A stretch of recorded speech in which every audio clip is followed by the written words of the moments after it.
Hello, my name is Zachary Mons. Today I will be comparing the climactic ending encounters for Fallout 1 versus Fallout 3 and show the differences between how build-up can function to create an interesting climax or a pathetic climax for the ending of an RPG.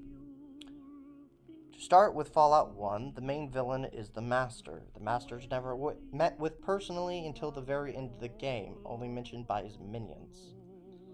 His minions talk about the Master like a god, and talk about his grand master plan, which is to turn all the world into super mutants as an improved form of humans. As he says, that mutants are genetically built to survive better in the wasteland than humans, which is true because the mutants are the second strongest enemies in the game. The Master believes that if everyone is one race and serves one master, that unity will be achieved and that peace will reign. The Master by this point has created many super mutants by force and has made a cult to lure people with basic food, water, and shelter to then kidnap them and to turn them into super mutants. The player will head to his main base at the end and either fight or talk the Master down.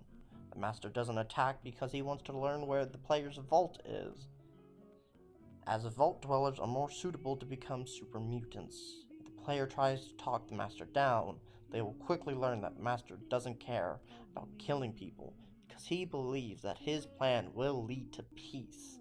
The only way to talk him down is to explain to him how this plan wouldn't work by talking to a variety of characters and learning about the world and exploring the world, and then having him ask his own female super mutants if any of them became pregnant, as you have learned and he will soon learn that they are all sterile, meaning that this entire plan is a failure and all the pain he has caused was for nothing.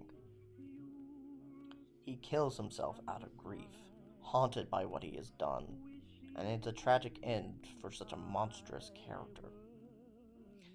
Then we get to Fallout 3, which has two villains, President Eden and Colonel Autumn. President Eden has excellent build-up with him spreading propaganda on the radio and talking about true Americans. The player meets him at the very end, in which Eden tries to convince the player in committing genocide against all radiated individuals. There are two ways to convince him to self-destruct. One way is shorting out his computer logic, which is honestly really funny, but the second one is a speech check that states that he should destroy himself and the base, which he does argue about why he should do that. You can say that he doesn't have full control over his army, or that he can't just enforce himself on others, and I kid you not, the last line to convince this genocidal maniac to stop his genocide plan: if you don't stop now, when will it end? It's up to you to do what's right. This is extremely unrealistic to how genocidal imperialists are like. And the next villain is Colonel Autumn, who is the final boss of the game.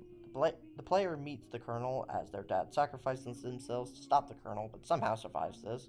Later, the player is ambushed by the Colonel and tries to get the code for the water purifier, but is stopped by Eden.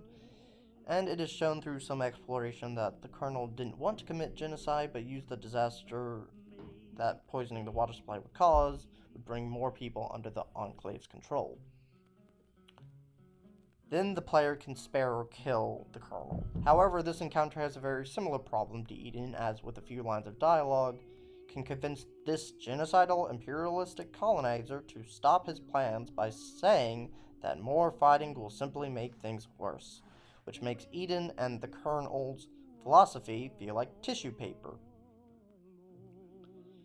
In conclusion, Fallout 3 has some excellent build-up with both Eden and the Colonel, and their philosophy can also be similar compared to how Americans had an us versus them outlook to Russia. However, it is ruined by not building up the themes of these eventual encounters and having the genocidal maniacs stop being genocidal maniacs with a simple conversation about morality, which is highly unrealistic. Meanwhile, Fallout 1 has good build-up, as the concepts the Master is bringing up has been focused on for the entire game, as the player has trekked through the dangerous wasteland and now must confront with these concepts of division.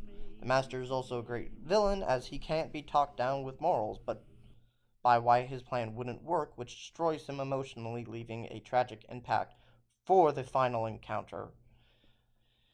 And I wish to thank you all for listening to my very long presentation, and I wish you all the best of the day.